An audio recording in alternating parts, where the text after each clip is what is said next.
So a lot of people want to see me make a Gorosei scaling video, but it's going to be too long to do every single feat from all the Gorosei, so I'm going to break it down into individual videos. Today we're going to start with Warcury, perhaps the one most people deem the strongest. Now, all of them seem to specialize in one specific area, but Warcury could potentially have the best feats of all the Gorosei. Albeit, they do seem to only be within one stat category, but we will get into it. Now, the big thing to note in a preface before getting into any of the Gorosei scaling is that there is something to be said about this line from Saturn early on, where he talks about when he got stabbed from Bonnie, if he wanted to dodge, he would have. Now, you go on to see that there's never a time where any of the Gorosei dodge any attacks in all of Egghead. You could take an interpretation that they just simply don't feel the need to dodge because they can always regenerate. So it kind of leaves a lot of ambiguity for things to come, but their other stats are still going to be scalable. The first time we see Warcury and Egghead is when he is brought in summoned with all the rest of the Gorosei, and then the giants Dory and Broggy intervene. They end up cutting Jupiter as he was trying to eat Luffy,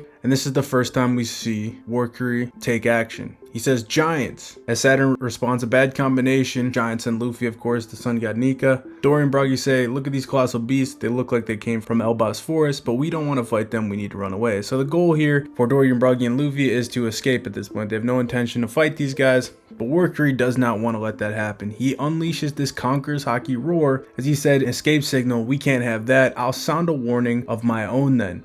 A warning not to escape. Now, when he does this Conqueror's Haki roar, you see that it affects a ton of people on the island, including Marines. So you know that he wasn't controlling who he was hitting, as some Marines do get knocked out. You also see Luffy have a very comedic response to this, as his scar, his eyeballs, all these things fly out of his head. But he doesn't take any actual damage from this, and they just all go right back into place. Now, one thing that's very important to note about this is that later on, when we see Joy Boy's Haki through a meth, you get a statement from Dory and Broggy that Joy Boy's Haki is comparable to Shanks. You do not get such a statement for Warcury. You also do not have Warcury with the capabilities to be able to KO Vice Admirals. You know, he was not monitoring who he was hitting with the Conqueror's Haki, and Marines were knocked out, but none of the Vice Admirals were knocked out. So it's safe to say at this point, Warcury's Conqueror's Haki is not in the same league as Joy Boy and Shanks' Haki. Warcury is nowhere near that level. It's also very unclear and never shown that Warcury even has advanced Conqueror's capabilities. He just had this one Conqueror's Haki roar, basic Conqueror's Haki. After this roar, Warcury jumps in the air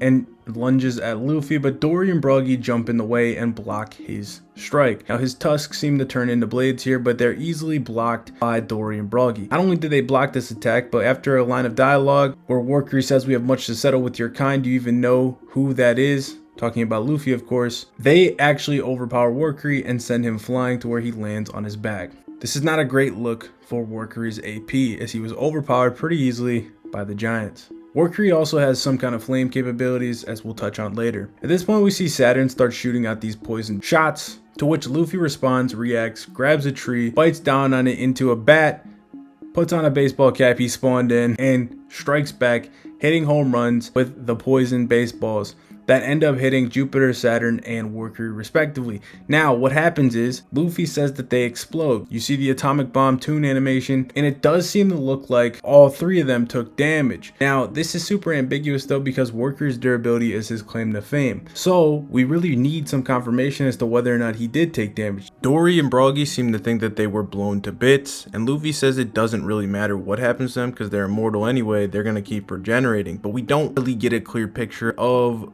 Warcury being blown to bits. All we see is the explosion and we see him rise back from the ashes, but is that just him emerging in the smoke? Did he actually get blown to bits? We don't know this. It's definitely plausible that he could have taken damage from this, despite what we see later, because there is some implications that Saturn's poison is kind of negating, where it should just kind of burn through whatever it makes contact with, essentially. But even Saturn's abilities really haven't had much to go on. We never really get to see this poison land on anybody of note. It just like interacts with some branches. It never makes contact with Luffy or Sanji. The only hint we have is Luffy saying that they exploded, and the shunk sound effect, which seems synonymous with regeneration, although we do not get a clear view. So we don't know if this actually affected him. If it did, this would prove that he can be damaged by Saturn's poison, which actually would be a pretty good look for Saturn more than anything. After this, we see that Luffy dropped out of Gear 5 from burning through a bunch of energy. He grabbed some food and went into base and used a red rock on Warcury. But this red rock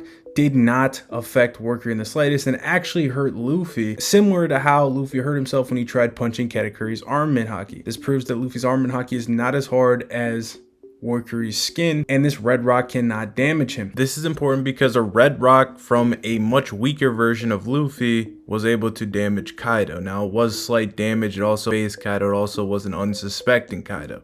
But it has to be noted that it was capable of drawing blood from Kaido and sending him down to the floor. Now, some people believe that Luffy actually performed the same feat against a hybrid Kaido later, but that was actually a different attack called a rock gun that seems to be using advanced conquerors. At the time of Red Rock, he didn't even have advanced conquerors. Not to say he couldn't theoretically add advanced conquerors to a Red Rock, but that was not an advanced conquerors attack. Rock gun was an advanced conquerors attack. After this, we see Warcury chases after the Straw Hats and he blows fire. Now, this fire does land on Dorian Broggy. They say it's hot, but they don't seem to take much damage, but they do say that they might get roasted alive if they continue and stay close to him. Luffy, however, doesn't seem to think it's that big of a deal and just laughs at the fire. Now, we don't really get to see if Luffy does get hit with it, but you also have a key aspect in that Kaido's Boro Breaths seem to have a lot more force behind them. They directly push Gear 5 off of the island, right? They slam through mountains. Like, there's a ton of force with the fire, so it's flame plus impact, right?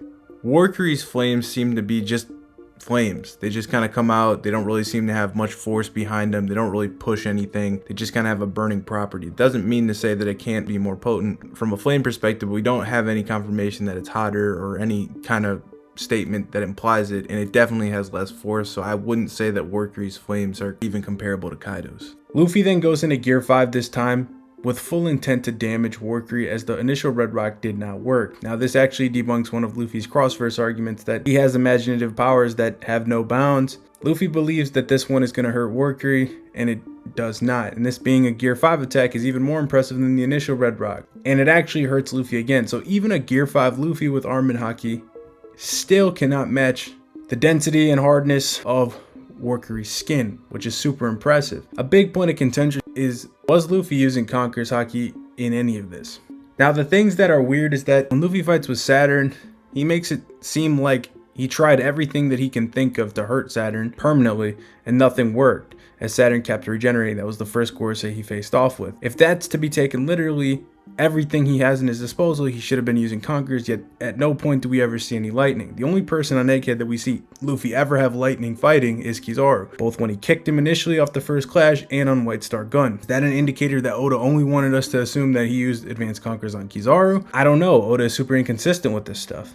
And technically speaking, before I forget, he did have lightning on the initial clash with Rob Lucci, however, it does not show up ever again within that fight, even on the finishing blow. With that said, even lightning can't be taken as factual evidence because we have multiple instances where characters that don't have advanced conquerors like Katakuri show even thick black lightning that looks exactly like advanced conquerors does today. So Oda needs to really give us definitive answers on what the indicators are for advanced conquerors and stick to it, in my opinion. It's also weird considering that when he was fighting with the Seraphim, he makes a claim that the Seraphim seem to be as tough as Kaido in terms of durability.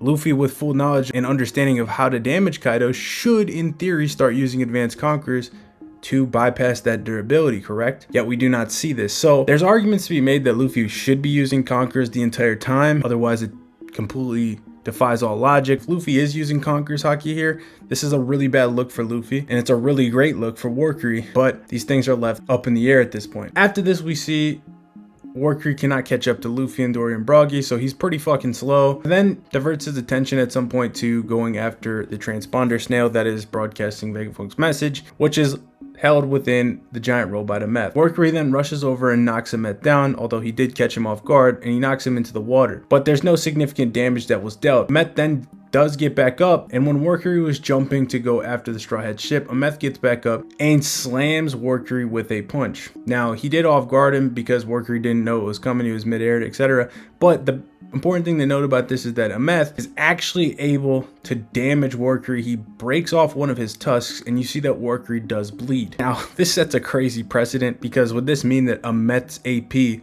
is greater than even Gear 5 Luffy's AP, because Luffy could not damage him and Ameth did? Things to consider though is that this is of course an off guard, so potentially if it's something haki based for Warcury's durability, it could have not been active at this point. Also, we still have the ambiguity on Luffy using Conquerors or not. But it is a pretty weird feat, to say the least. It does seem that Warcury regenerates his tusk after this, and it does seem that he puts Haki on the tips of his tusks, which it seems he did earlier before he attacked the meth, but it does look like the dark hardening color came off when he was punched by a meth. Like before he got punched, it seems like he dissipated it. Obviously, these things are super inconsistent with Oda, so it could just be illustration, but this is just what I noticed. So it looks as if he used it to attack. He then kind of lowered his guard. He got hit with the punch, regenerates, then puts Haki back on his tusks. So it kind of leads to that theory that he might be amplifying himself with Haki. After this, Warcury was able to rush over to a meth, knock him down again, but a meth had already taken a lot of damage from the other Gorosei that took off part of his arm, but then he was negged by Jewel Boy's Haki Blast that a meth had stored within his body. At this point, you see that he is knocked out of his Zoan state, if it is a Devil Fruit, and sent flying all the way back to the Holy Land of Marijoa. He wasn't physically flown back, he was just teleported through the same summoning circle he entered through. So we don't know all the details on this, as we see Saturn was also negged out of his form, but Saturn actually remained on the island. That's probably due to the fact that Saturn physically went to the island as the rest were summoned. But the other important thing to note about this is that St. Marcus Mars was not part of this group that got hit by Joy Boy's Haki, as he was hit by Luffy, Sanji, Frankie, and Bonnie's combined attack, and he is also seemingly transported back to the Holy Land room, and he was sitting there for some time before the rest of the Gorosei arrived. Does that lead us to believe that there's a threshold of damage that they can take that sends them back if they don't physically go someplace?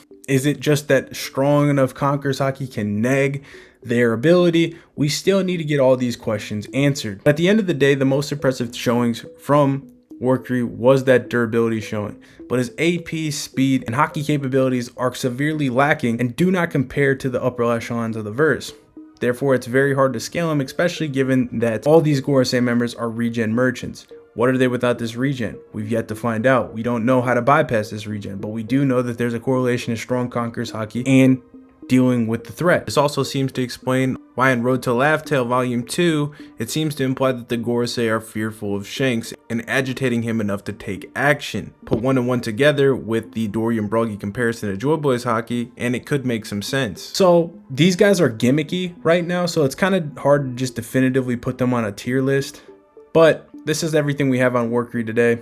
My personal view of the Gorosei is that they are high commander-ish tier fighters with a gimmick that can get them win cons on stronger opponents with the regen. If you can't kill them, you can't figure out a way to beat them, they could essentially beat you in the long game. Only characters with hack abilities like Boa Hancock or potentially even Aokiji freezing them would definitively beat them at this point. But now with the Conqueror's Haki revelation and with the inevitable gimmick, I don't see that being the case for much longer. But I hope you guys enjoyed this video, and I'll catch you guys in the next one. Peace.